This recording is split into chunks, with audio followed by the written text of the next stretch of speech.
Desde ya un feliz año en este segundo martes de este año 2024.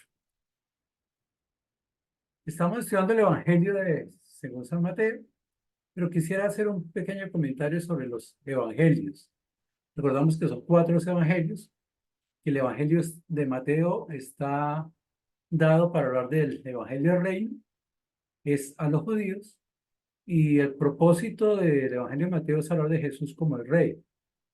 Está el Evangelio de Marcos, que es el Evangelio del siervo, es dado para los gentiles y los romanos, y el mensaje de Jesús, el siervo. El Evangelio de Lucas habla de Jesús como el Hijo del Hombre, está dado a los griegos, y básicamente se trata, o la frase principal de Jesús es hombre. Jesús es 100% hombre. Y está el Evangelio, bueno, esos son los tres sinópticos, está el Evangelio neumático, que es el Evangelio de Juan, donde habla de Jesús es el Hijo de Dios, está dado para todos los seres humanos, para el mundo. De hecho, al final dice que este evangelio se escribe para que todo el mundo crea en el Hijo de Dios, en Jesús, ¿verdad? Y Jesús es Dios. Esos son los evangelios. Y es importante entender eso para entender que cada evangelio está dado por una persona, está dado con un propósito distinto y está dado a un grupo de personas distintas. Eso es importante. Recordamos el evangelio de Mateo está dado a los judíos, aquellos judíos que estaban esperando el Mesías. Y esos judíos, pues, habían líderes que tenían plenamente autoridad, que tenían el conocimiento, que eran los escogidos, pero que generalmente en esa época que fue escrito, cumplían y dependían totalmente de la ley. El Evangelio de Mateo anuncia la llegada del reino de Dios a través de Jesucristo, ese Mesías que era esperado. Ese Mesías que era esperado, pues obviamente creían que era el rey y estaban esperando una persona con muchas capacidades, con muchos poderes, con mucha fuerza, que los sacara de ese yugo que estaban en los romanos. Pero que él muestra su reino, es en la cruz, donde fue coronado con una corona de espinas, para mostrar que no necesariamente era ese rey tipo Schwarzenegger que venía a acabar con todos, sino que el reino de él era un reino de humildad, que es lo que vamos a empezar a mirar desde este capítulo hasta terminar el Evangelio, ¿verdad? Jesús es el rey. Ese es el propósito de Mateo, anunciar de que Jesús es el rey. Pero para eso habla de que ese rey, Jesús, tiene relación con todos. Es la forma en que Dios se relaciona a través de Jesús con el mundo. Y ese Jesús que viene al pueblo de Israel, que es el propósito del Evangelio de Mateo, que es ese Mesías esperado, como su pueblo lo rechaza, entonces se da para todo el mundo. Y eso vamos a empezar a verlo ahorita desde el capítulo 15. Si vamos a leer el capítulo 15, yo quisiera que viéramos por partes. Y para mí el tema del Evangelio de Mateo, capítulo 15, es cómo relacionarnos con Jesús adecuadamente. Cómo relacionarnos con Jesús adecuadamente. Vamos ahora. Amado Dios, Padre Santo, te alabamos, te damos gracias por tu amor, tu misericordia. Y gracias, Padre, porque cuando vemos los evangelios, que son el mensaje de las buenas nuevas, esas buenas nuevas de que Jesús llegó al mundo para morir en la cruz por nosotros, Padre, eso incluye un mensaje no solo a los judíos, sino al mundo entero, como lo expresa Juan, pero como lo vamos a ver desde este capítulo, o lo hemos visto ya en el Evangelio de Mateo, Señor, en algunos de los otros capítulos. Oramos, Padre, para que nos muestres a nuestro corazón, a nuestra mente y a nuestra ser, cómo está cada uno contigo, Señor. No, no vamos a pensar ahorita en los judíos ni en el pueblo de Israel, sino personalmente, cómo está nuestra relación contigo, cómo está la relación con Dios y cómo esa relación nos lleva a algo, Señor. Esperamos que tu palabra llegue acá a nosotros, a nuestro oído, a nuestro corazón, y nos des el entendimiento que tú quieres para con nosotros. En Cristo Jesús. Amén. Si leemos los primeros 20 versículos, vamos a hablar de qué impide una relación adecuada con Jesús, qué impide una relación adecuada con Dios. En los primeros 9 versículos que vamos a entrar a estudiar, habla de la tradición humana. Y vamos a mirar en los primeros 6 versículos un enfoque religioso y en los otros 3 versículos, del 7 al 9, el reconocimiento de Jesús. Vamos a ir parte por parte y vamos leyendo cada uno de los textos según esto.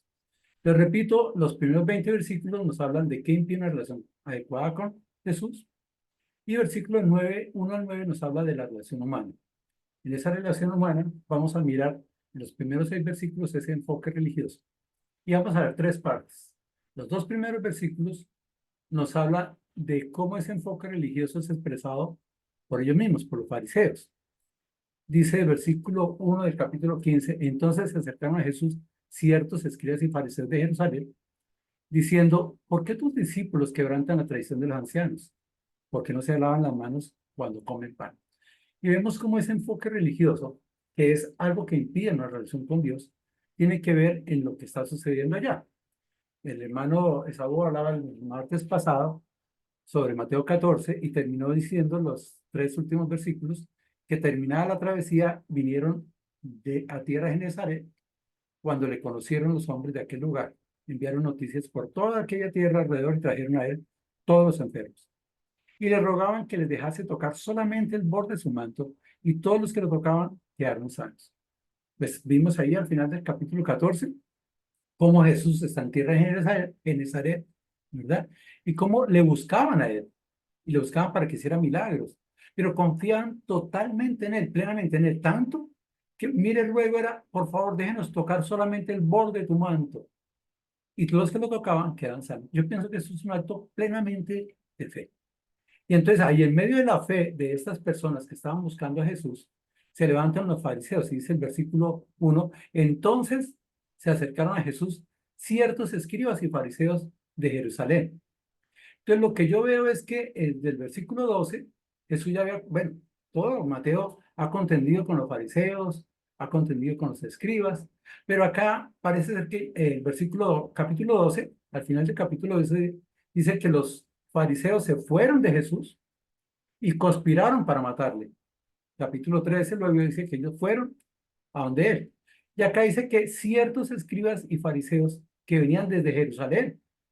Mira, aquí ya no eran los que seguían allí, sino que desde Jerusalén mandaron a unos escribas y fariseos para que contendieran con Jesús, para que ellos que no creían que Jesús era el Mesías ni que era rey, pues trataran de verlo porque decían, este hombre está diciendo mentiras, ¿verdad? Y entonces vinieron desde Jerusalén a hablar con ellos. Y le hacen una pregunta sencilla, ¿verdad? ¿Por qué tus discípulos quebrantan la tradición de los ancianos? Y mire que el texto es claro. El problema y el enfoque religioso no está en el mandamiento de Dios, está en la tradición de los ancianos. Lo que está diciendo aquí el texto es que los fariseos y los escribas están bravos con Jesús y con los discípulos porque habían quebrantado era la tradición de los ancianos, no la palabra de Dios, no el mandamiento de Dios, sino la tradición de los ancianos. Y en este caso era muy específico porque dice, ¿por qué no se lavan las manos cuando comen pan? Ahora, cuando uno mira esto, en Marcos 7, capítulo 1, que es un texto paralelo, dice que se juntaron a Jesús los fariseos y algunos de los escribas que habían venido a Jerusalén. Y dice que acá se aclara un poco más. Cuando dice Jerusalén es que habían venido de Jerusalén para contender con él. Versículo 2 de Marcos 7 dice, los cuales viendo a algunos de los discípulos de Jesús comer pan con manos inmundas, esto es no lavadas, les condenaban.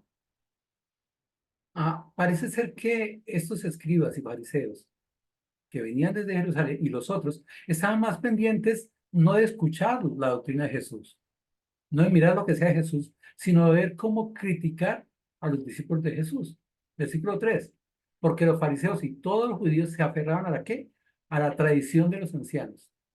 Y decía que si muchas veces no se lavaban las manos, no comían.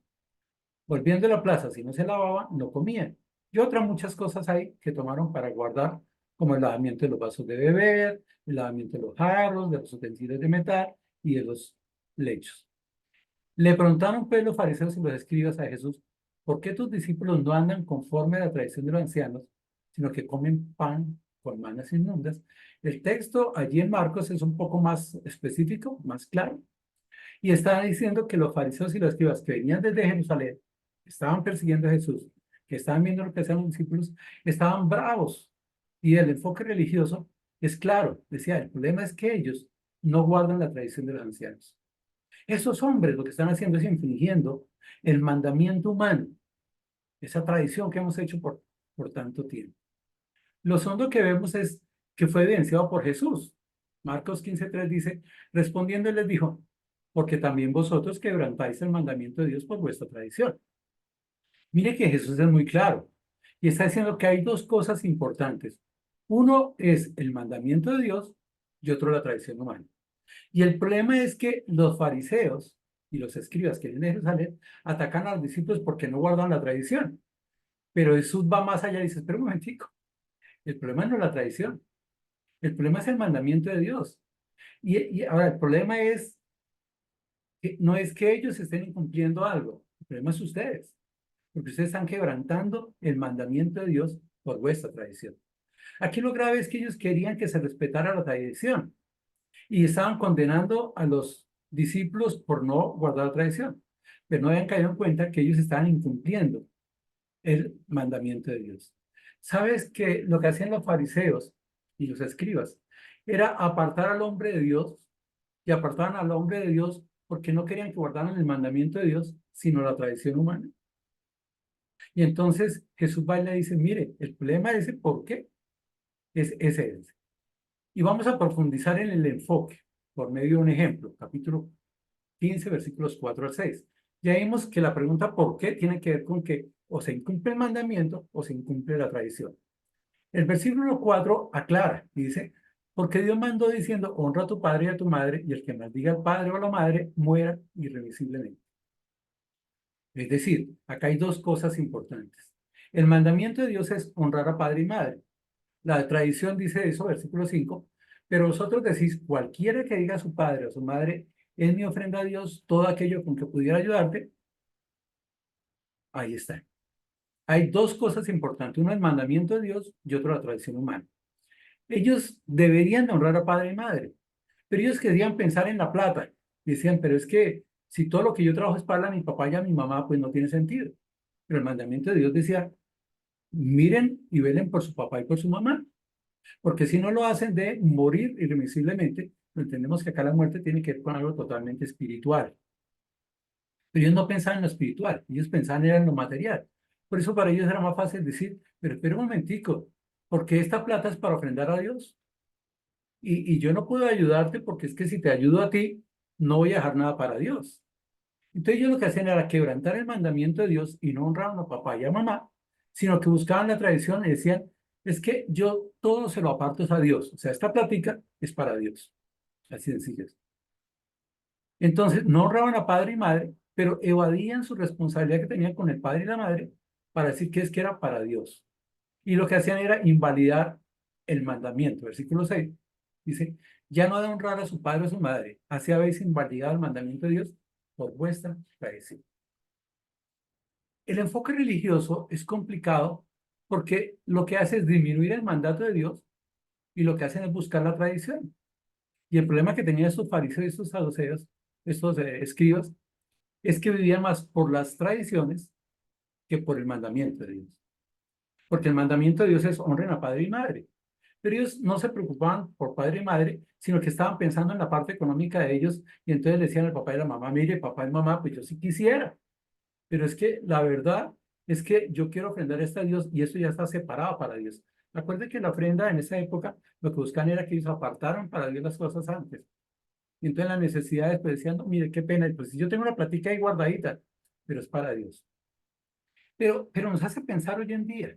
Estamos pensando en una de las iglesias más grandes a nivel mundial, por lo menos la predominante en Colombia, y básicamente se basa en la tradición.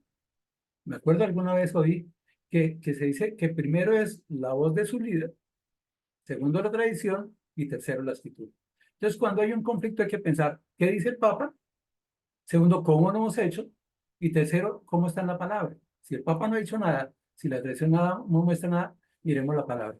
Y así funcionaban esos escribas, estos fariseos.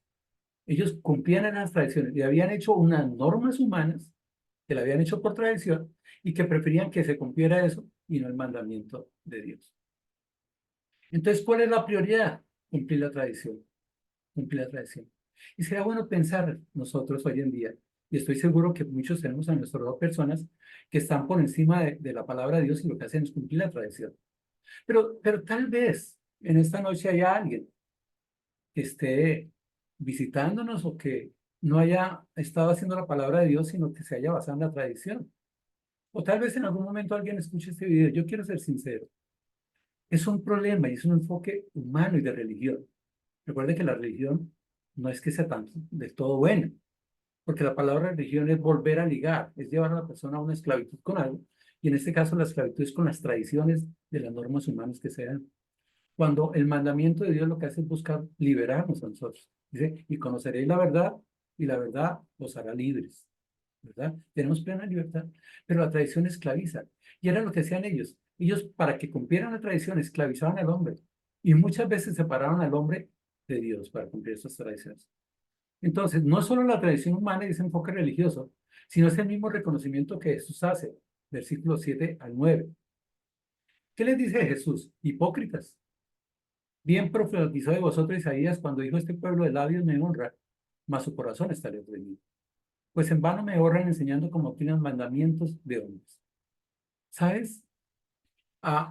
Lo que está diciendo el texto es que desde hace mucho tiempo Jesús estaba contendiendo con los fariseos, ¿verdad? Él estaba hablando con los discípulos, capítulo 14, que había bajado a Genezaret, y estando allí en Genezaret, se le acercan a Jesús esos fariseos y van a condenar a los discípulos, ¿verdad? Los van a criticar, les dicen: mire, ustedes no están guardando la tradición, y habían colocado esas normas importantes. Pero en verdad lo que están haciendo era incumpliendo el mandato de Dios. Es decir, ellos buscaban normas humanas que no cumplían las normas divinas. Y Jesús les dice: mire, ¿qué es lo importante? Lo importante es mirar la palabra de Dios. Y de hecho, a mí no me preocupa lo que ustedes hacen, porque ya estaba escrito por Isaías hace mucho tiempo, en Isaías capítulo 29, versículo 13, que es el texto que usa Jesús. Jesús lo que está diciendo: si ustedes vienen a mí con tradiciones, pero espere, miremos qué dice la palabra de Dios. Y qué importante, queridos hermanos, que cuando pensemos en hacer algo, pensemos si está en la palabra de Dios.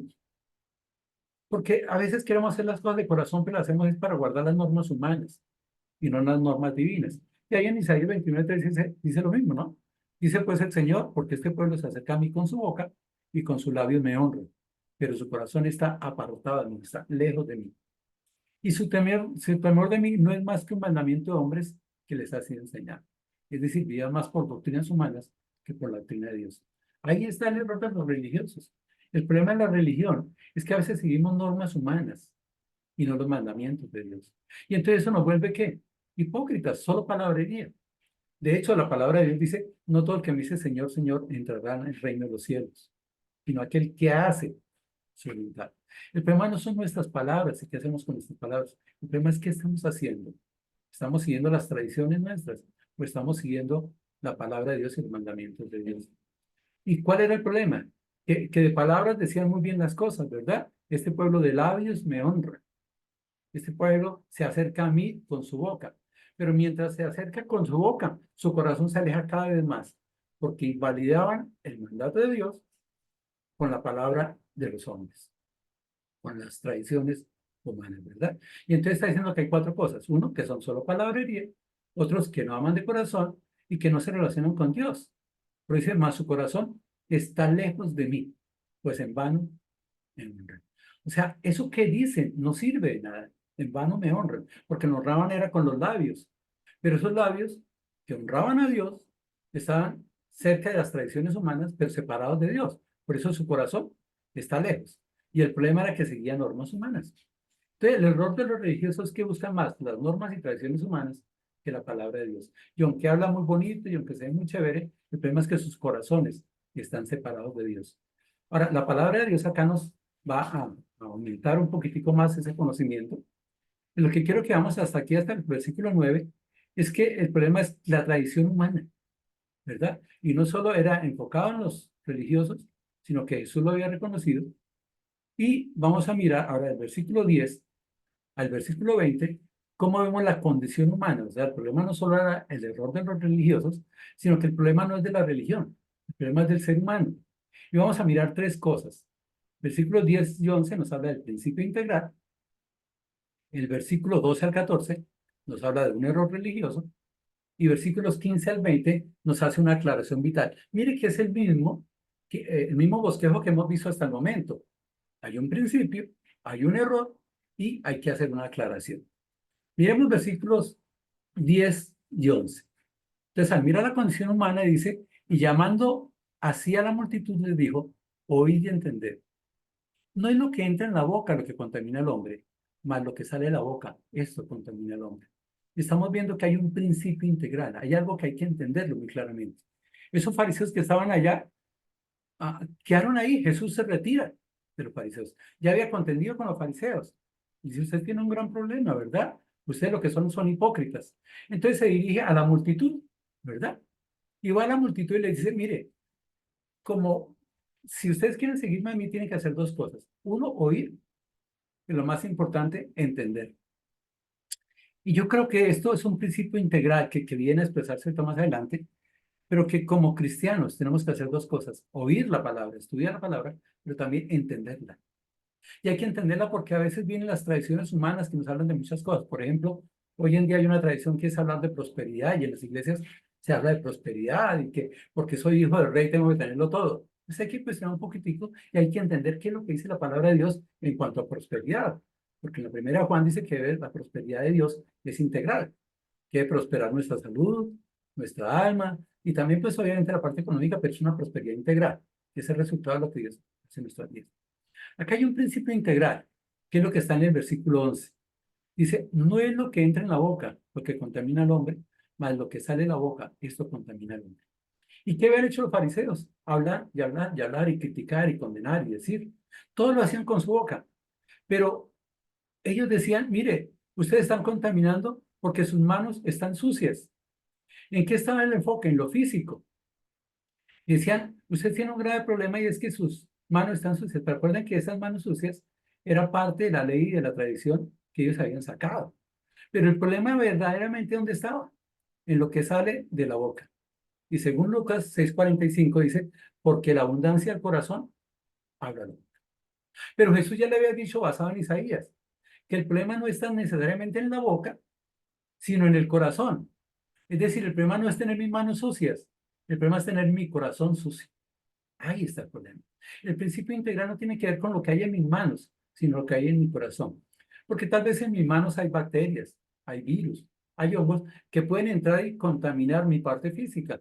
Pero el grave problema del ser humano, que lo vamos a aclarar ahorita, en la aclaración que hace Jesús, tiene que ver con lo que hay en el corazón. Entonces el principio integral es, tengan cuidado porque lo que contamina al ser humano no es lo que entra al ser humano, sino lo que sale del ser humano, ¿verdad? No es la contaminación física, sino espiritual. No son las bacterias ni los virus, sino es el pecado del ser humano lo que contamina al hombre. Entonces, dice el versículo 12 al 14, entonces acercándose sus discípulos le dijeron, ¿sabes que los fariseos se ofendieron cuando oyeron estas palabras? Pero respondiendo él dijo, toda planta que no plantó mi Padre Celestial será desarraigada. Dejadlos. Son ciegos, guías de ciegos. Y si el ciego guiara al ciego, ambos caerán en el hoyo. La historia lo que nos está mostrando es que había un error religioso.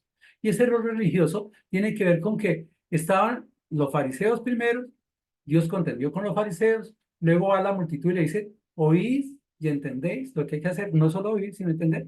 Y vienen los discípulos, se le acercan a Jesús y le hacen una pregunta. ¿Sabes que los fariseos se ofendieron cuando oyeron esta palabra?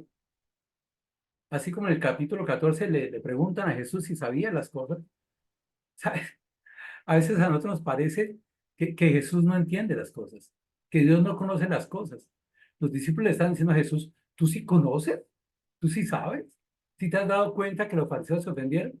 Pues Jesús todo lo sabe. Yo no sé por qué queremos enseñar a Jesús. Jesús mira nuestros corazones. Antes de que la palabra salga de nuestra boca, Jesús ya la conoce toda. Pero los fariseos todavía no entendían, todavía no entendían. Y van y dicen a Jesús, mira, Jesús, usted hizo que los fariseos se ofendieran. Y se ofendieron porque usted les dijo que el problema no está en el corazón, sino que no está en las manos, sino en el corazón. Pero en normas humanas hablan de que deben de limpiarse las manos para comer alimentos, ¿verdad? Y usted está hablando del corazón. Entonces Jesús le responde algo muy importante. Dice, toda planta que no plantó mi Padre Celestial será desarraigada. Ahí la palabra desarraigada es sacar una planta de la raíz, es cortarla. Y obviamente puede ser quemada o simplemente se muere. En otras palabras, lo que está diciendo el texto es que lo que Dios no planta no tiene vida. Así como decía, ciegos guías de ciegos. Esos guías de ciegos se van a caer, se van a perder. En pocas palabras, lo que Jesús está diciendo, lo que no hace Dios, no lo puede hacer el hombre. La salvación no está por las cosas humanas, ni por lavarse las manos, ni por las tradiciones, ni por las normas humanas. Somos llamados por la misericordia de Dios. Toda planta que no plantó mi Padre Celestial será desarraigada. Somos llamados por la misericordia de Dios, no por obras. Efesios lo aclara. Dice Efesios 2:4, pero Dios que es rico en misericordia, por su gran amor con que nos amó, ahora estando nosotros muertos en pecados, nos dio vida, juntamente con Cristo, por gracia somos salvos. ¿Sabes que el que da las ovejas, el que da la vida, es Dios? No son nuestras normas, no lo que yo pueda hacer como ser humano. ¿Sabes que el error religioso es que esos fariseos y esos escribas ponían normas para que los hombres trataran de llegar al cielo a través de normas humanas? Que no son las normas humanas los que nos dan la salvación. No es la ley, es la misericordia de Dios. Dios es rico en misericordias. Dios nos ama. Y si aquí hay alguien que no haya creído en Jesús, yo quiero decirte, mira, lo lindo de Dios es que te ama. Claro, Dios es un Dios justo. Pero lo lindo es que Dios, a través de su misericordia, y la palabra misericordia es que el corazón de Dios se mueve ante la miseria tuya, ante la miseria mía, ante nuestras necesidades. Y eso es importante pensarlo en este capítulo. La misericordia de Dios no es más, sino que el amor de Dios se mueve ante mis necesidades. Y mi gran necesidad como ser humano es que estamos muertos en delitos y pecados. Estos fariseos también están muertos en delitos y pecados. ¿Por qué? Porque habían invalidado el mandamiento de Dios por la palabra. Habían invalidado eso. Es decir, no creían en Dios. Estaba Jesús ahí, pero sabiendo que estaban esperando al rey, sabía que estaban esperando el Mesías, pero no creían en él. Y querían atacarlo diciendo, este blasfema, este debe ser el diablo. Capítulo 12 habíamos visto eso, ¿verdad? Y Jesús le dice, pero ¿cómo el diablo va a atacar al diablo? O sea, si un equipo no se puede atacar, ¿verdad? Y acá Jesús, en su gran amor, sabe que hay un error religioso, y el error religioso es pensar que el hombre puede salvarse por sí mismo, pensar que el hombre se puede salvar por la tradición, por lo que nos han enseñado por años y años y años, el que madruga a Dios le ayuda. Y entonces, cuando creemos todas esas cosas, a veces pensamos, pero el problema es la palabra de Dios. Y la palabra de Dios lo que dice es que es por el amor de Dios, por la misericordia de Dios, que nosotros estábamos muertos, nosotros no podemos hacer nada porque estamos muertos, pero el gran amor de Dios y la misericordia de Dios permite que estando nosotros muertos en pecados, es la vida de Cristo expuesta ahí en la cruz, la que nos salva. Por gracia somos salvos, ¿verdad? Y entonces Jesús le dice, mire, ustedes no se compliquen la vida por los fariseos, no se compliquen la vida por los escribas, déjenlos, son ciegos, guías de ciegos. Y si el ciego guiara el ciego, pues ambos caerán al hoyo, es decir, ambos morirán. ¿Y qué había dicho antes? Que el que no honra al padre y madre morirá, morirá irremisiblemente. O sea, el pago del pecado es la muerte. Y por más que busquen tradiciones, pues van a morir. Porque si una planta no la planta, Dios será desarraigada. Quien da la vida es Dios. Dios en su amor y en su misericordia nos da vida estando muertos. ¿Qué es lo que quiere decir el texto? El texto dice que lo que hemos de hacer es guiar, no por el conocimiento y la tradición a los seres humanos, ¿verdad? Sino es llevarlos a la misericordia de Dios. Lo único que nosotros podemos hacer incluso como cristianos es llevar a la gente a Cristo, llevarla a Dios. Nosotros no salvamos a nadie. Ni nuestros actos, ni nuestra mente, ni nuestras capacidades nos permiten salvar a nadie. Pero tú y yo sí somos responsables de llevar al impío a que la misericordia de Dios obre en él y en el amor de Dios permita que entienda, porque dice oír y entender. Y entendemos que es solo Dios quien nos puede salvar por su misericordia y por su amor a nosotros. Entonces, una relación no puede ser adecuada cuando estamos pensando en normas, en tradiciones, en mis capacidades, en lo que yo puedo hacer, sino lo que Dios hace. Y por eso va a aclararlo ahorita un poquito más. Versículos 15 al 20 lo va a aclarar, ¿verdad? Y vamos a mirar cómo esa aclaración es vital. Dice, respondiendo Pedro, le dijo, explícanos esta parábola. Ahí estaba Pedro, ese hombre de arrebatos, ese hombre impetuoso que siempre está ahí. Le dice, bueno, señor, está bien, pero yo no entiendo. Ahora, esto no es una parábola. Pero Pedro, que no tenía entendimiento, le dice, explícanos. Y mire las dos preguntas claves que le hace Jesús. La primera, ¿también vosotros sois aún sin entendimiento? ¿Sabes que el gran problema es el oír, pero el entender? No es cuánto escucho yo la palabra de Dios, sino hasta el momento que lo que yo escuche lo entienda. Y vamos a ir más adelante a otro punto, ¿verdad? Pero aquí dejemos lo que Jesús dice, es necesario oír y entender. De nada me sirve a mí escuchar o ir a una iglesia 40 años a oír la palabra y escuchar todos los mensajes semanales y ver todos los programas por internet y escuchar a los mejores predicadores del mundo y las mejores películas si yo no entiendo la palabra de Dios. Porque es el Espíritu Santo el que debe estar en mí para darme entendimiento. No es la predicación mía, no es la predicación de ningún predicador. Es el Espíritu Santo el que me da a mí el entendimiento. Y había un problema acá. Ellos no lo entendían. Bueno, ellos no tenían el Espíritu Santo, ¿verdad? En ese momento. Pero tú y yo podemos tener el Espíritu Santo cuando aceptamos a Jesucristo. Él nos dio vida y nos selló con el Espíritu Santo. Pero la segunda pregunta me parece también interesante. ¿No entendéis que todo lo que entra en la boca va al vientre y es echado en la letrina? Mire que esa segunda pregunta nos dice, o sea, la primera dice, usted no entiende. ¿Y qué es lo que no entiende? Muchas cosas. Pero algo importante que hay que entender. ¿Qué es lo que hace que el hombre esté mal? ¿Lo que entra o lo que sale? Y dice, pues lo que entra, al fin y al cabo, se va por la letrina, se pierde. Eso hay un tubo digestivo y allá lo lleva, lo bota.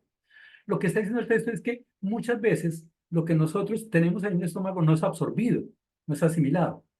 Pero también podría decir que lo que yo escucho de otra persona, lo que yo escucho en los mensajes radiales, en la televisión, en internet, muchas veces no llega a mi cerebro, muchas veces no llega a mi corazón, sino así como llega, pasa, sale. Claro, el texto debería decir, entra por un oído y sale por el otro oído. Pero el problema es que sale, versículo 18. Pero, mire cómo empieza acá.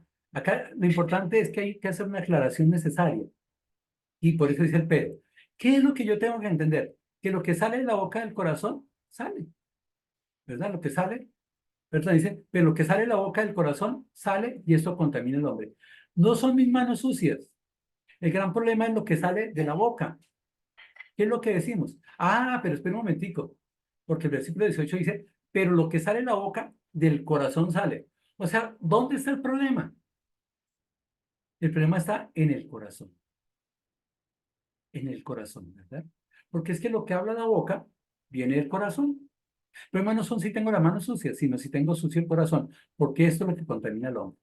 Tanto lo contamina que mire lo que dice el versículo 19, porque del corazón habla la boca, ¿verdad? Pero del corazón salen los malos pensamientos, los homicidios, los adulterios, las fornicaciones, los hurtos, los falsos testimonios, la blasfemia. Ahí está el problema. Querido amigo, querido hermano, el gran problema está qué hay en nuestro corazón, qué hay en nuestra mente, qué hay en nuestros pensamientos. Porque en Santiago dice que somos seducidos cuando nuestros pensamientos nos llevan a algo, nos seducen y nos hacen caer y caemos en pecado. El pecado no está en mis manos. No están las acciones, porque las acciones son el resultado de mis pensamientos y lo que hay en mi corazón, ¿verdad? Entonces, por eso dice, porque el corazón salen los malos pensamientos, los homicidios, los adulterios, la fornicación, los hurtos, los falsos testimonios y la blasfemia. Y esas son las cosas que contaminan al hombre. Pero el comer con las manos sin lavar no contamina al hombre. Claro, tenemos que entender que si yo meto las manos en el barro, un barro sucio, y me como unas pastas como este niño, pues seguramente me da diarrea o vómito.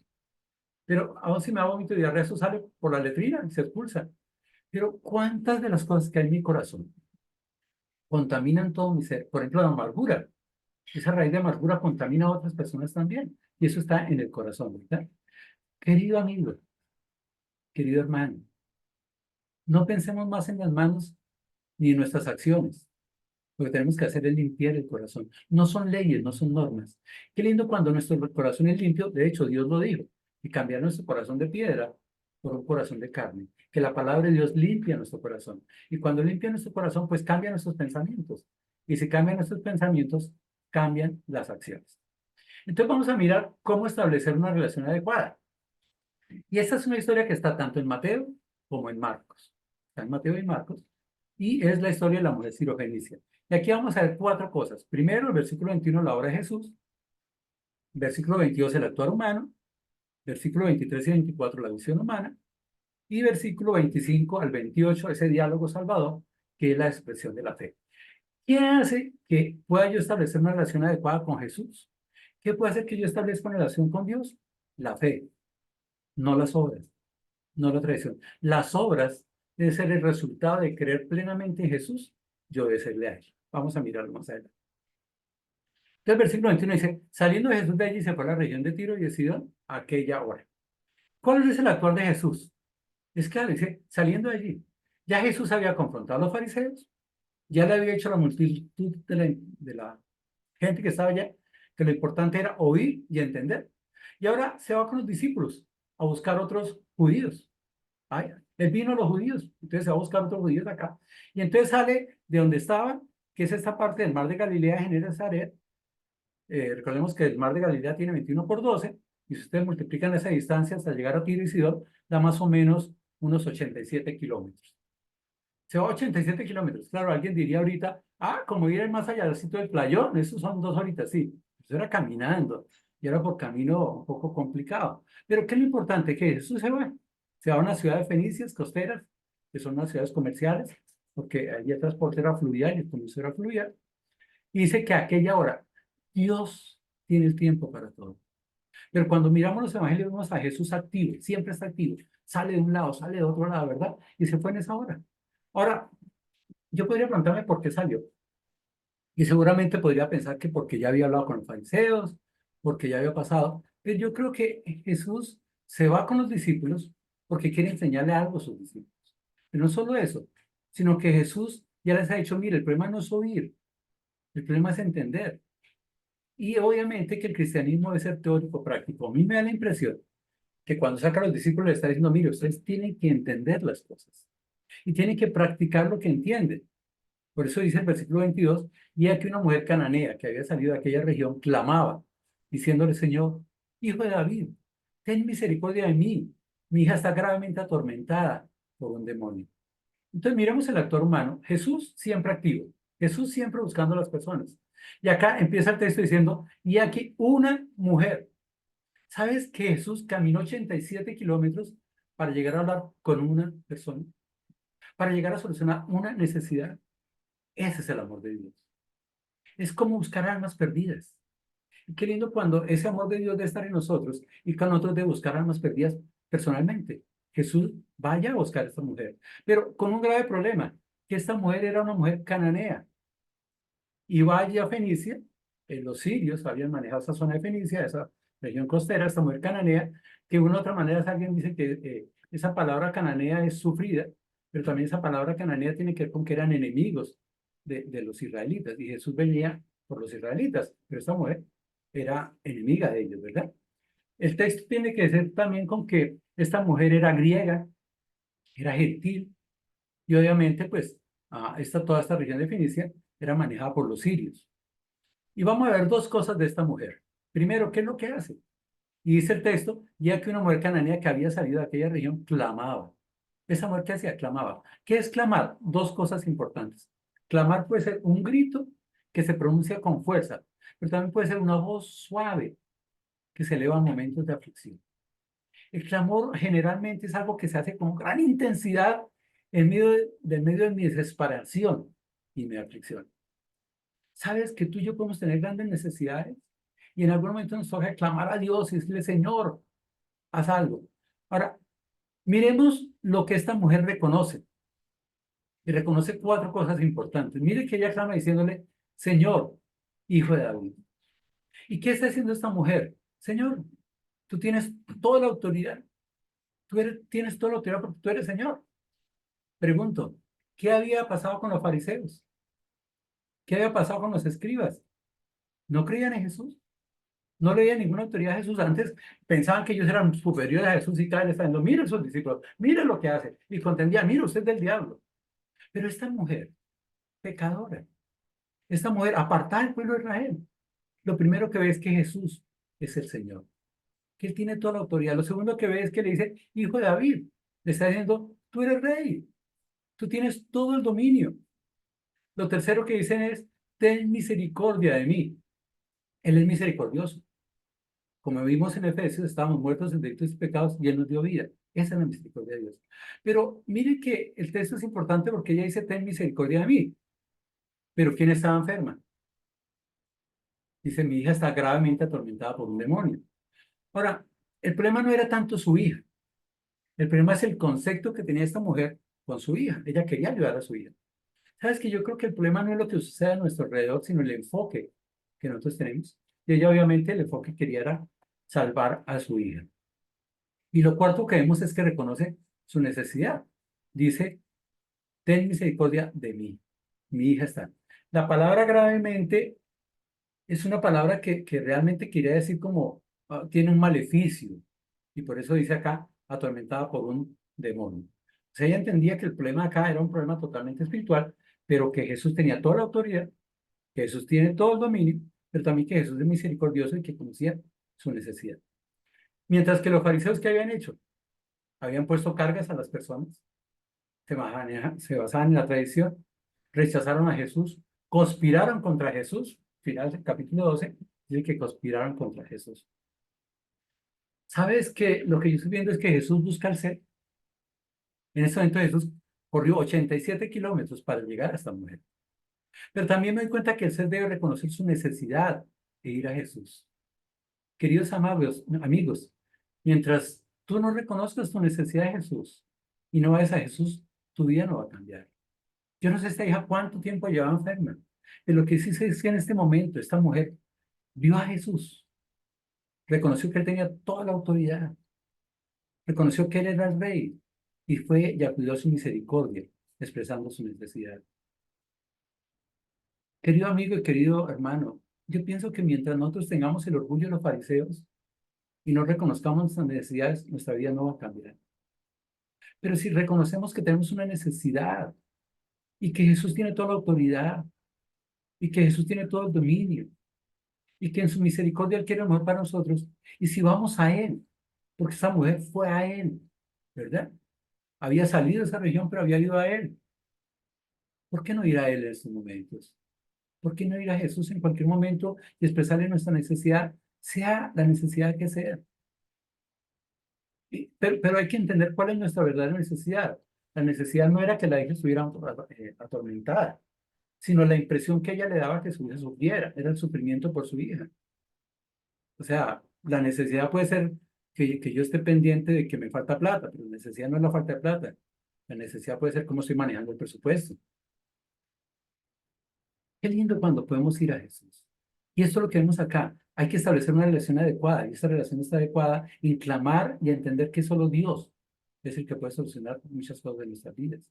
Entendiendo que tiene toda la autoridad, todo el dominio, que Él es misericordioso y que podemos ir a ver nuestras necesidades. Versículo 23 al 24 dice, pero Jesús no le respondió palabra. Entonces acercándose sus discípulos le rogaron diciendo, despídela, pues da voces tras nosotros. Él respondiendo dijo, no soy yo enviado sino a las ovejas perdidas de la casa de Israel. Entonces miremos la visión humana.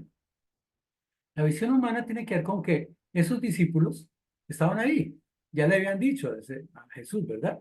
Ahora, Jesús no le respondió palabra a esta mujer. Es curioso, yo no me había imaginado esta escena, hablando de los evangelios, que Jesús en medio de la necesidad del ser humano haga un silencio. Es el único caso en que se ve este silencio de Jesús allí, en medio de la necesidad humana. Pero yo pienso que ese silencio de Jesús es porque Jesús quería enseñar algo a sus discípulos. Por eso los sacó de Genesaret, los llevó a Tiro y Sidón, y luego los vuelve a llevar otra vez al lago de Galilea. Vamos a ver este capítulo. Pero es curioso lo que le piden los discípulos. Le dice, despídela, pues da voces a nosotros. Esa palabra despídela puede ser dos cositas, básicamente. Dígale que se vaya, que no moleste tanto. O solucionale el problema y que se vaya, porque es que usted nos trajo aquí para aprender algo, para hablar. Mire, 87 kilómetros, estamos cansados, ¿verdad? Pero yo pienso también que el problema de estos hombres es que se sentían incómodos con esta mujer, como alguna vez se sintieron incómodos con un espíritu que gritaba y clamaba también, ¿verdad? Estaban incómodos. Ahora, ¿por qué podrían estar incómodos acá? Por dos cosas. Uno, porque estaban emitiendo juicio con esta mujer, como una vez una mujer que tenía un perfume y se lo llevó a Jesús y le lavó los pies. Entonces se sentían incómodos, pero ¿cómo va a gastar esta plata, verdad? Y a veces emitimos juicios con las personas. Muchas veces yo he emitido juicios con personas y digo, no, Jesús no puede salvar a esta persona. Pero a veces es que nos incomoda nuestra posición con ellos, ¿verdad? Pero Jesús había ido hasta allá por esta mujer. Lo segundo es que a veces nos confrontamos con el pecado de otros. Y es la teoría que llaman la teoría del espejo. Y entonces estos hombres, al ver a esta mujer, seguramente se confrontaron también con sus necesidades. Y eso le incomoda. Lo cierto es que le dicen, Jesús, despide. Pero Jesús va a los discípulos y le responde y le dice, espere, no soy enviado sino a las ovejas perdidas de la casa de Israel. Hay dos posibilidades en esta respuesta de Jesús. Uno que se le diga solo a los discípulos, otro que se le diga a los discípulos y a la mujer. Yo pienso aceptar más bien que él le respondió a ellos, porque la respuesta, el versículo 24 no empieza, y él dijo, para todos, sino que él responde a la pregunta que le hicieron, a lo que le dicen. ¿Qué le dijeron ellos? Despídela. ¿Quiénes? Los discípulos. Seguramente se refirió a los discípulos y dijo, no soy enviado sino a las ovejas perdidas de la casa de Israel. Ahora, hay dos cosas que dice. Uno, que esas ovejas estaban perdidas. Y Jesús vino fue a salvar lo que estaba perdido, a sanar a los que estaban enfermos. Y lo segundo es que eran ovejas. Y entendemos que hay diferencia entre las ovejas y otros animales, pero básicamente la palabra ovejas quiere decir un animal dócil, un animal que obedece. Entonces, aquí vemos que Jesús vino al pueblo de Israel, pero buscaba, sabía que estaba perdido, pero anhelaba que le obedecieran a él. Sin embargo, hasta acá lo único que habían era rechazado. Y está diciendo, vine por quienes me están rechazando, pero deseo que me obedezcan. Vine por ustedes, ¿verdad? Y este punto termina del versículo 25 al versículo 28 que dice, entonces ella vino, se postró ante él diciendo, Señor, socórreme. Respondiendo, él dijo, no está bien tomar el pan de los hijos y echarlo a los perrillos. Y ella dijo, sí, señor, pero aún los perrillos comen de las migajas que caen de la mesa de sus amos. Entonces respondiendo Jesús dijo, oh mujer, grande es tu fe, hágase contigo como quieres. Y su hija fue sanada desde aquella hora. Mire que cuando hablamos de cómo establecer una relación adecuada, tenemos que hablar de la expresión de la fe. Yo no puedo establecer una relación adecuada con Dios si no tengo fe. Y acá hay un diálogo salvador. Miremos esto. Lo primero que hizo es que entonces ella vino y se postró ante él. La palabra venir es que actuó. Ella conocía su necesidad, conocía la misericordia de Jesús, conocía su poder, conocía que era rey. ¿Y qué hizo? Acudió a él. Tú no puedes lograr algo a Jesús si no vas a él. Hay que ir a Jesús. Pero también hay que postrarnos. Y esa palabra postrar es que reconoció el poderío de Jesús. No es nuestro poderío, porque nosotros no somos capaces de nada. El poder está en Jesús. Y eso hizo esta mujer. Vino y se postró ante él. Y le habla cosas. Primero le dice, Señor, hijo de David, ten misericordia de mí. Ya vimos, ¿verdad? Acá reconoce que es Señor. Segundo, reconoce que es Rey. Y tercero, que es misericordioso. Y el de mí es la necesidad. Es decir, acá está expresando lo mismo que hemos visto en el versículo 24 y 13 y 24. Entonces le dice, Señor, socórreme. Señor, socórreme. Señor, ayúdame. Señor, necesito que tú lo hagas, ¿verdad? Pero Jesús, ¿qué le responde? Jesús le está diciendo, mira, no está bien tomar el pan de los hijos y echarlo a los perrillos. Antes había dicho, vine por las ovejas perdidas de Israel, por eso pienso yo que se lo dijo fue a los discípulos. Y aquí está hablando con esta mujer. Y miremos algo muy importante aquí. Está diciendo que hay una prioridad. Y la prioridad de Jesús es que había venido por las ovejas perdidas de Israel, que vino por los hijos de Israel, ¿verdad? Pero esta mujer le dice algo sencillo. Le dice, Señor, pero aún los perrillos comen de las migajas que caen de la mesa de sus amos. Es bueno entender que, bueno, y seguramente en nuestras casas y en esa época, pues, lo que se hacía era que la gente comiera, y cuando la gente comía y estaba satisfecha, quedaban migajitas y botaban las migajitas para que los perros comieran. Generalmente uno, bueno, hoy en día no, hoy en día ha cambiado, hoy en día al perro se le da la mejor comida o al gato, así las demás personas no comen. Pero lo que uno espera es que la gran porción de comida sea para los hijos, ¿verdad? Y cuando sobre migajitas se las botamos a los perros. Pues esta mujer decía, y aunque Jesús le dice, y echaron los perrillos, esa palabra perrillos no era una ofensa, era simplemente una cosa que se usaba allí, ¿verdad? Esos perrillos eran perros pequeñitos. Ahora, lo lindo de este texto es que esta mujer reconoce el gran poder de Dios, porque dice, Señor, es que yo no necesito que me dé una gran porción de tu poder, ¿verdad? Yo necesito migajitas. Señor, yo sé que tú viniste a los tuyos, yo sé que tú viniste a los pueblos, pero yo lo que necesito es algo de las migajas, ¿verdad?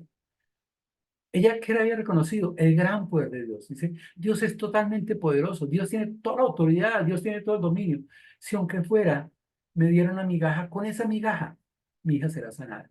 Y por eso acá vemos un resultado que son tres cosas. Uno, la expresión de la fe, ¿verdad? Por eso el versículo 28, entonces, respondiendo Jesús dijo, oh mujer, grande es tu fe, grande es tu fe. Por eso una relación adecuada tiene que ver con la fe. Claro, la fe es don de Dios también. Pero esta mujer, o Jesús, lo que ve en esta mujer, es su fe, ¿verdad? Lo segundo que ve es que esa fe necesita una respuesta. Por eso le dice, hágase contigo como quieres. Sí, yo tengo todo el poder, tú tienes la fe, entonces unamos mi poder a tu fe y entonces hay una respuesta. Y lo tercero que vemos es el resultado de esa fe. Y su hija fue sanada desde aquella hora. Mire que el texto dice, y su hija fue sanada. Ese fue sanada es un verbo que está ahí, es una acción que está en pasivo. No dice, y su hija basada en tal, se sanó. Dice, basada en lo anterior. ¿Qué fue lo anterior? La expresión de la fe. ¿Qué fue lo que sanó a esta hija? La fe de la madre. Dice que fue sanada en ese mismo momento, no fue un proceso. Fue desde este mismo momento que fue sanada. Luego acá vemos un diálogo totalmente sanador. Hermanos, aún no sé si quieren que paremos en este momento y si me permiten, seguimos en 8 días por el tiempo o si me dan 12 minutos más y terminamos. ¿Qué dicen los demás? Sí, está bien, hermano. ¿Está bien, Kerman? Eh, si quiere tomar 12 minutos, Listo, 15 Sí, minutos el hermano, próximo siga. martes, Adelante, hermano. listo, Adelante. ¿quiere seguir? seguimos. Listo, seguimos de una vez entonces. Gracias, hermanos. Entonces terminamos, bueno, pasamos al otro punto, que es cómo es ser una relación adecuada, versículos 29 al 39, y vemos cómo debemos de aprender de Jesús, pero el eje central de todo es Él y todo es para su gloria. Entonces, si miramos el capítulo 15, versículo 29 al versículo 38, nos habla de una historia que parece que ya la hemos visto. Me da la impresión que el hermano Saúl hace 8 días compartió sobre esto. Dice que pasó Jesús de allí y vino junto al mar de Galilea, subió al monte y sanó muchos.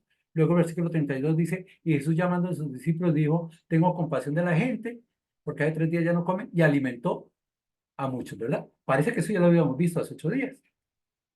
En Mateo capítulo 14, versículo 13 al versículo 21, hermanos, aún muy bien nos lo dije la vez pasada. Dice que oyéndolo Jesús se apartó de aquí en una barca, un lugar desierto y apartado, y cuando la gente lo oyó, le siguió a pie desde las ciudades. Y saliendo Jesús vio una gran multitud y tuvo compasión de ellos. Mire, tuvo compasión de ellos y sanó a los que estaban enfermos. Cuando anochecía, se acercaban a sus discípulos diciendo, el lugar es desierto y la hora ya pasada. Ese texto, la hora ya pasada, quiere decir que ya había pasado un tiempo. ¿Cuál tiempo? Pues vamos a mirar. Dice, despide a la multitud para que vayan por las aldeas y compren de comer. Parece que lo que había pasado era el tiempo de comida. Habían tiempos.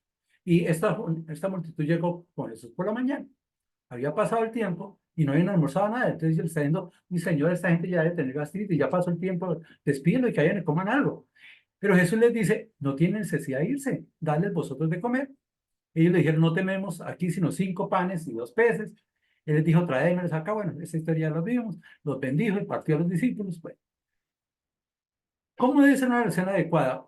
Debemos de aprender de Jesús. Debemos de reconocer que todo es para la gloria de Él. Este texto está en Mateo 15, está en Marcos 6, está, perdón, en Mateo 14, en Marcos 6, en Lucas 9 y en Juan 6. Es el único milagro que Dios hace, que Jesús hace, que están los 4 evangelios. Luego tienes algo muy importante, y ya lo vimos con el hermano Esaú la vez pasada. Es el único milagro que están los 4 evangelios. Luego viene Mateo 15, 29 al 39. Algunos dicen que puede ser lo mismo. En Marcos habíamos visto también el pasaje de la contaminación, vimos la mujer sirofenicia y vemos la sanidad de un sordo. Aquí habla de otras sanidades. Recuerden, cada evangelio estaba para unas personas específicas y quiere contar una historia adecuada. No es que se contradigan, es el distinto enfoque que tienen ellos, ¿verdad? En Marcos 8 está el mismo pasaje acá en Mateo 15, que es lo que ustedes ven ahí, que los invito a que ustedes miren. De hecho, si algunos tienen sus Biblias ahí, unos vayan a Marcos 8, otros van a Mateo 15, y vamos a mirar estos textos en común.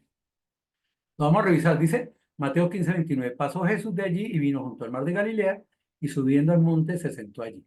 Otra vez se volvió los 80, bueno, como 100 kilómetros, porque cogió un poquito más al oriente, bajó por Decápolis y llegó al mar. y se sentó allí. Allí se sentó Jesús. Generalmente cuando Jesús se sentaba a un monte era para orar o para enseñar. Aquí cambia un poquitico, ¿verdad? Acá Jesús llega, se sienta en el monte, dice que se le acercó mucha gente. Y esa gente traía a cojos, a ciegos, a mudos, a mancos y a otros muchos enfermos. Esa palabra mancos puede también ser lisiados. ¿Qué es lo que vemos en este texto, a diferencia de lo que vimos la vez pasada? Que la multitud llegó hasta el monte donde había venido Jesús. La otra vez dice que estaba junto al mar. Y se le acercó toda esta gente, que llevaba toda esta gente, y la puso a los pies de Jesús. ¿Y qué hizo Jesús? Lo sanó. Así de sencillo es. Ese es el poder de Dios, ese es el amor de Jesús. Jesús lo sanó, porque Él vino a sanar a los que estaban enfermos, no solo físicamente, sino espiritualmente. Pero Jesús estaba haciendo milagros, la gente lo buscaba por los milagros, pero los fariseos rechazaban a Jesús por los mismos milagros que hacían porque estaban perdiendo autoridad. Pero lo lindo del texto es que nos dice el resultado. Ahora, ¿por qué llevaron a todos los enfermos? Es porque tenían fe. Habían escuchado a Jesús, habían ido a Jesús y habían dicho, no, pero Jesús sanó a este, Jesús sanó a esto. No, pues yo lo llevo. Ahora, ¿ustedes se imaginan cómo es llevar por todo el mar de Galilea, por la orilla del mar de Galilea, a los cojos, a los ciegos? Bueno, los mudos es mucho más fácil, pero los lisiados y a tantos enfermos, llevarlos cuántos kilómetros, cuánto tiempo, y escucharon a Jesús y los llevaron, aguantando allí tantas cosas, ¿verdad? Pero lo lindo de eso es que Jesús, ellos tenían fe en Jesús, no es en los hombres, no es en los discípulos, no fueron a buscar a los discípulos, fue en Jesús. Y vieron a esos mudos hablar, a los mancos sanados, a los cojos andar y a los ciegos ver. Pero lo lindo del texto es que dice, y glorificaban al Dios de Israel. Para tener una relación adecuada es importante que todo lo que se haga sea para la gloria del Señor, para la gloria del Señor. Nuestra relación debe ser por fe en Jesús, pero para la gloria de Dios. Este texto, si yo quiero relacionarme plenamente con Jesús de una forma adecuada, tiene que ver con que tengo que tener la fe en Jesús. Tengo que ir a Jesús, como hizo la mujer sirofenicia, reconociendo que Él es Rey, que Él tiene toda la autoridad, que Él es misericordioso y que Él en su amor puede transformar mi vida. Y vamos a mirar la historia. Dice, y Jesús llamando a sus discípulos dijo, tengo compasión de la gente porque ya hace 3 días que están conmigo y no tienen que comer. Y enviarlos en ayunas no quiero, no sea que se desmayen en el camino. Entonces sus discípulos le dijeron, ay, Señor, ¿de dónde tenemos nosotros tantos panes en el desierto para saciar a una multitud tan grande? Jesús les dijo, ¿cuántos panes tenéis? Y ellos dijeron, 7 y unos pocos pececillos. Y mandó a la multitud que se recostase en tierra, y tomando los 7 panes y los peces, dio gracias, lo partió y dio a sus discípulos, y los discípulos a la mitad. Y comieron todos y se saciaron, y recogieron lo que les sobró de los pedazos, 7 canastas llenas. Y eran los que habían comido 4.000 hombres, sin contar las mujeres y los niños. Entonces despedía a la gente, entró en la barca y vino a la región de Magdala. Ahora viene la gran pregunta, ¿serán 2 eventos distintos o será un evento repetitivo? Algunos teólogos, algunos escritores hablan que es solo un evento y que caprichosamente Mateo y Marcos lo escribieron 2 veces. Yo personalmente creo que son 2 eventos y tengo los argumentos para decirlo. Algunos hablan de que este texto tiene mucho que ver con la Santa Cena, porque dice que tomando los 7 panes y los peces, dio gracias, lo partió y dio a sus discípulos. Yo pienso que tiene que ver con algo y es una enseñanza que nos quiere dejar este texto de cómo debe ser la relación adecuada. ¿Qué hizo Jesús? Llamó a los discípulos. Mire, ya había hablado con los fariseos, ya había hablado con la multitud, ya exhortó a los discípulos. Aquí llama a los discípulos aparte y les dice, tengo compasión. Y quiero que entendamos, la vida cristiana es por fe, ya lo vimos con la mujer sirofenicia, pero la vida cristiana es ser teórico, práctica. No es cuánto conozco yo de Jesús, no es cuánto conozco yo de Biblia, sino cuánto practico de eso. Y para mí me parece que esto es lo que tiene que ver acá, ¿verdad? Yo pienso que el primer evento está en los 4 evangelios y el segundo evento solo está en Marcos y en Mateo. Marcos 8 y Mateo 15. Y me baso en lo siguiente. Si uno hace un cuadro comparativo de Mateo 14 y Mateo 15, se da cuenta de toda la cantidad de diferencias que hay. Por ejemplo, en Mateo 14 dice, y en 1 Juan 6 dice que encontraron un niño que tenía 5 panes y 2 peces. Acá dice que tenían 7 panes y algunos pececitos. En En Mateo 14 habla de que sanaron a 5.000, de que le dieron de comer a 5.000 hombres, mujeres y niños. Aquí en Mateo 15 habla de 4.000 hombres. En Mateo 14 dice que fueron a un desierto, a un lugar desierto y apartado. Acá dice que estaban junto al mar. En Mateo 14 y en los otros tres evangelios habla que dejaron 12 cestas llenas. Me da la impresión que cestas y canastas es un poco diferente, pero acá eran 7 canastas llenas que parece que son más grandes que las cestas. El tiempo de la enseñanza de Jesús y de los milagros de Jesús, en Mateo 14 fue de un día. Es decir, cuando pasó la hora de ese día. Pero en Mateo habla de que ya habían pasado 3 días. Seguramente algunos habían escuchado a Jesús, llevaron su homenaje, cogieron ahí su lonche y se fueron detrás de Jesús, pero ya habían acabado la comida que habían pasado 3 días. En Mateo 14 dice que él bendijo los de pez y panes y lo repartió. En Mateo 15 dice que dio gracias y lo partió. En Mateo 14 dice que les dijo que se sentaran en la hierba y en Mateo 15 en la tierra. Yo espero que ustedes hayan mirado sus textos y comprueben que esto es cierto. Pero me llama la atención lo que vamos a mirar con el hermano Íñigo en 8 días, que está en Mateo 16. Mateo 16, versículo 8 dice, y entendiéndolo Jesús les dijo, ¿por qué pensáis dentro de vosotros, hombres de poca fe? Y está también contendiendo con los fariseos, con los escribas, y dice que no tenéis pan. Versículo 9, ¿no entendéis aún, ni os acordáis de los 5 panes entre 5.000 hombres, y cuántas cestas recogiste? Versículo 10, ni de los 7 panes entre 4.000, y cuántas canastas recogiste. Eso mismo está diciendo que fueron 2 eventos, no fue un solo evento. Entonces son 2 eventos. Y entonces ahora viene la pregunta, ¿y por qué solo? ¿Por qué 2 eventos y no uno solo? Si es un milagro muy similar, muy igual, uno está registrado en los 4 evangelios, otros solo en 2 evangelios. Entonces miremos algunas cosas que son importantes, ¿verdad? Primero llamó a los discípulos, ¿verdad? Les dice, mire, yo no quiero que se desmayen en el camino, y se van a devolver, pero ya hace 3 días que están conmigo y no tienen que comer. Y les dice, mire, ¿por qué no hacen algo ustedes? Denle algo de comer. Y él dice, ¿de dónde tenemos nosotros tantos panes en el desierto? Es que estamos en el desierto. ¿Cómo hacemos para saciar una multitud tan grande? Yo creo que ellos estaban pensando en los recursos de ellos, de los discípulos.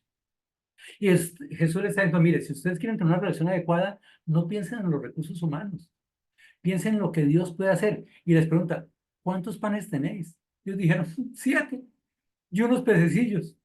Y entonces Jesús dice que mandó a la multitud que se recostase.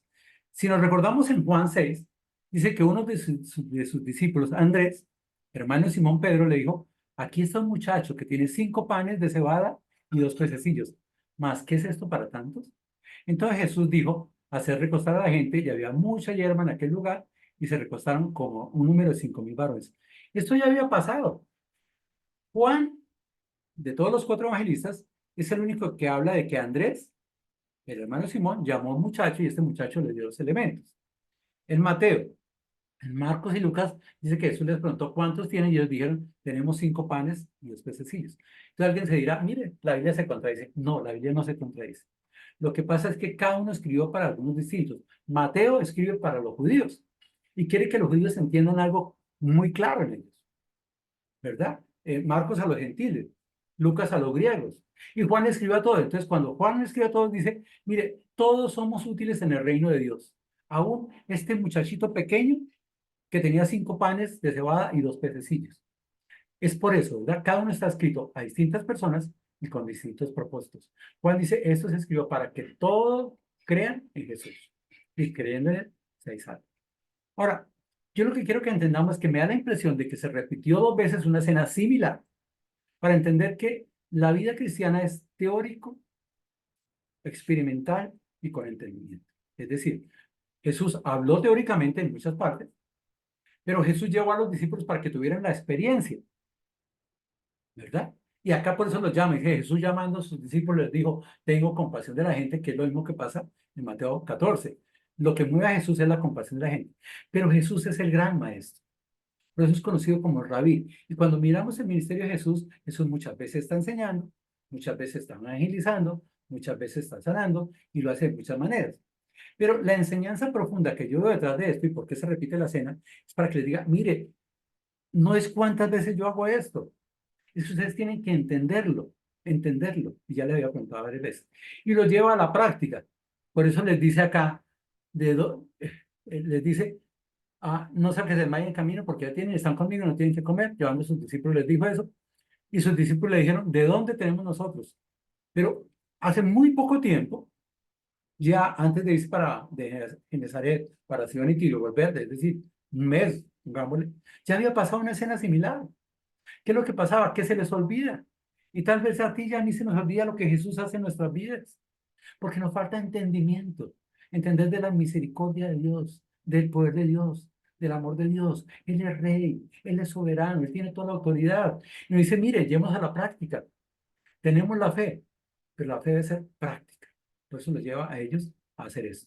Y por último dice, sin contar las mujeres y los niños, entonces despedía a la gente, despidió a la gente, entró a la barca y vino a la región de Magdala. Tuvo que venir con los discípulos para verlos reflexionar sobre lo que había hecho y lo que habían visto acá. Para terminar, lo que quiero que hablar es que en Mateo 15, bueno, todo Mateo nos habla del Evangelio del Reino. En Mateo 15, que tiene 39 versículos, nos dice que Jesús es un rey que tiene autoridad y nos habla de 3 puntos. Uno, ¿qué nos impide una relación adecuada? Y es la tradición humana. Segundo, ¿cómo establecer una relación adecuada? Pues teniendo plena fe. ¿Cómo debe ser la relación adecuada? Pues relacionándome con Jesús, aprendiendo de Él, viviendo la experiencia de tener con Jesús, pero tener fe y practicar lo que he escuchado. Mire, nos relacionamos con Jesús por medio de la fe. Una fe activa y práctica. En lo que Él es, en lo que Él hace, no en lo que yo hago. No en lo que hace mi hermano Esaú, mi hermano Íñigo, mi hermano Andrés. No, no, no. Jesús quiere una relación personal. Y si hay algún amigo en esta noche o en algún momento escuchando este video, yo quiero que entienda, Jesús quiere transformar tu vida, no la de los demás, es la tuya. Jesús quiere una relación directa contigo, amorosa, misericordiosa contigo, personal, profunda. No importa tu capacidad, no importa el pecado, por esta mujer sirofenicia se fue ante Jesús. Y entendió Jesús, tenía toda la autoridad, tenía toda la soberanía, por eso dice, Señor, yo quiero obedecer. Si tú estás dispuesto a hacer a Jesús, si tú entiendes que Jesús puede transformar tu vida, tú puedes invitar a que entre en tu corazón, porque el problema está en el corazón. Y Jesús quiere limpiar tu corazón. No son tradiciones, no es por ir a la iglesia, no es por normas, es por relación con Dios. Y la única forma de relacionarnos con Dios es a través de Jesús. Jesús dijo, yo soy el camino, la verdad y la vida. Nadie llega al Padre si no es por mí. Y ese Jesús que hizo milagros, quiere hacer un mayor milagro que es transformar tu vida. Entrégale tu vida al Señor y busca esa relación con Jesús. Queridos hermanos, estamos hablando de cómo relacionarnos con Jesús. Y yo quiero que veas que hay 3 caminos para relacionarnos con Jesús. Y date cuenta tú cómo estás. Tú cómo estás relacionándote con Dios. Podría estar como fariseos, basados en las tradiciones. Y los fariseos basaron en la tradición, ¿verdad? Pero rechazaron a quien esperaban. Tal vez tú seas de los que digan, yo siempre he sido así y seré así. O tal vez tú digas, a mí me enseñaron que era a través de la Virgen, a través de los santos, a través de los sacrificios, a través de eso. Tú puedes entender todo eso, pero ¿entiendes lo que es el Evangelio? El Evangelio dice que tenemos no que rechazar a Jesús, sino aceptar a Jesús. Que solo hay un camino, solo hay un Dios. Y un camino para llegar a Dios que es Jesucristo hombre, el cual murió en la cruz por tus pecados, el cual pagó por tus pecados y el cual te redimió y te reconcilió con Dios. Segundo, tal vez algunas personas estemos buscando a Jesús como los discípulos, que ven ahora a Jesús, pero no entienden, pero no creen, y que están en continuo aprendizaje. Y hay personas que van a las iglesias 30 años, 40 años, 50 años, y sus vidas no cambian y son transformadas.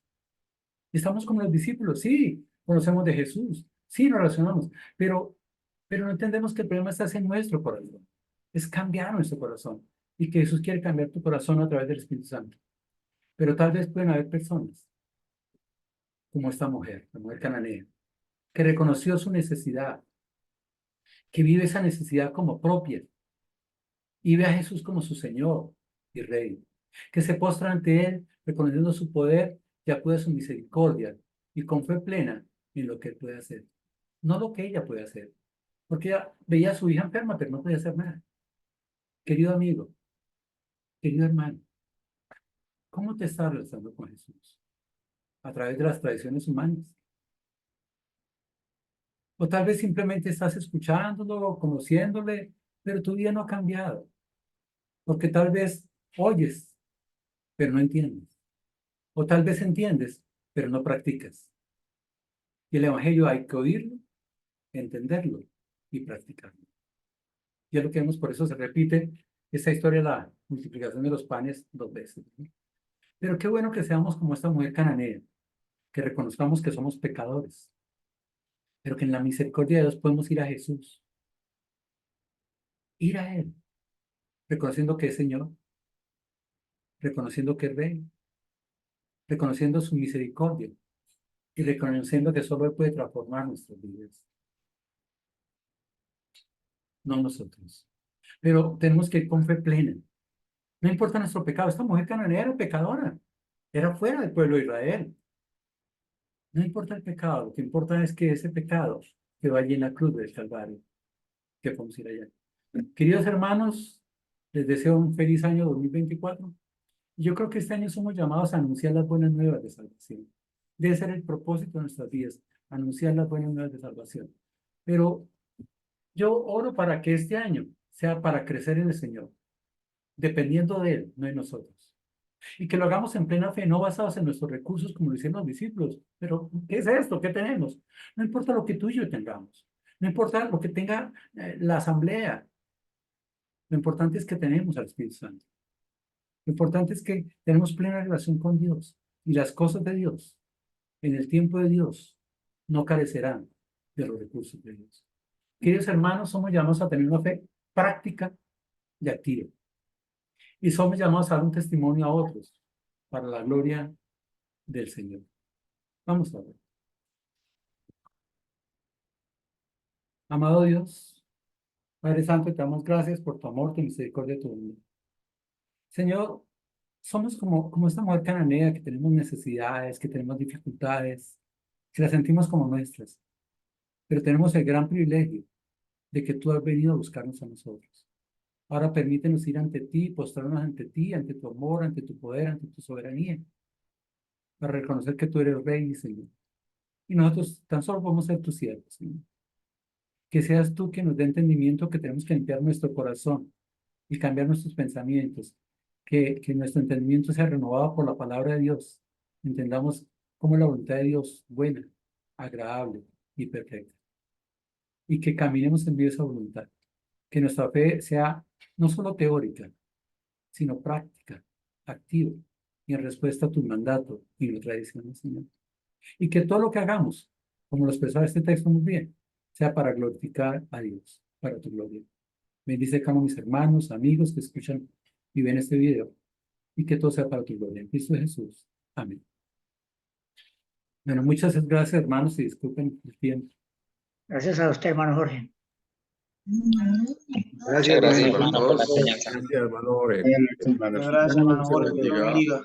Dios les bendiga, hermanos. Bendiciones, hermanos. Dios les bendiga, hermano. Pase buen